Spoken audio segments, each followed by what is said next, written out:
आज दिनांक 28 जुलाई 2025 को हम आपको अमृत कथा प्रसंग सुनाते हैं जिसका शीर्षक है खाली हाथ है जाना। कुछ समय पहले की बात है।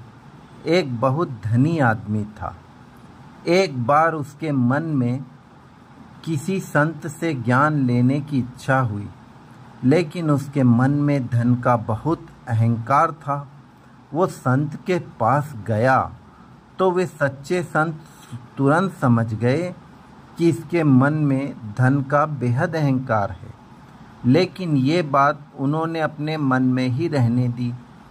सेठ ने उन संत से ज्ञान मंत्र लिया और बोला, महाराज जी, मेरे पास बहुत धन है, किसी चीज़ की कमी हो तो बोलना, मेरे योग्य कोई सेवा हो तो बताना।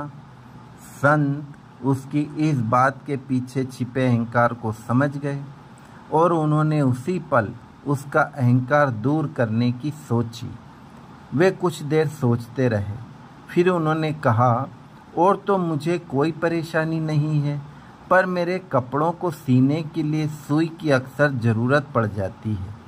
यदि तुम मेरा काम करना ही चाहते हो तो मेरे शरीर त्यागने के बाद जब तुम ऊपर मरने के बाद आओ तो मेरे लिए अपने साथ एक सुई लेते आना। सेठ को यह सुई का इंतजाम करना बेहद मामूली बात लगी, इसलिए वह झोंक में एकदम बोला, ठीक है महाराज। लेकिन वो जल्दी में ये बात बोल तो गया, परंतु फिर उसको ध्यान आया कि ये कैसे हो सकता है।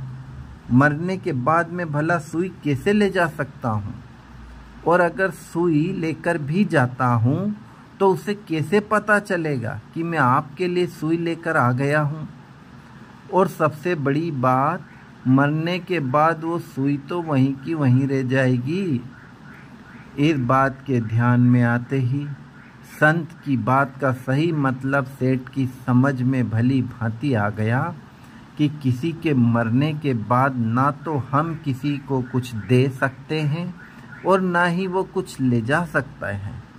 जिस धन पर मैं अभी गर्व कर रहा हूँ वह सब यहीं की यहीं पड़ा रह जाएगा, और सुई जैसी मामूली चीज़ अपने साथ नहीं ले जा सकता।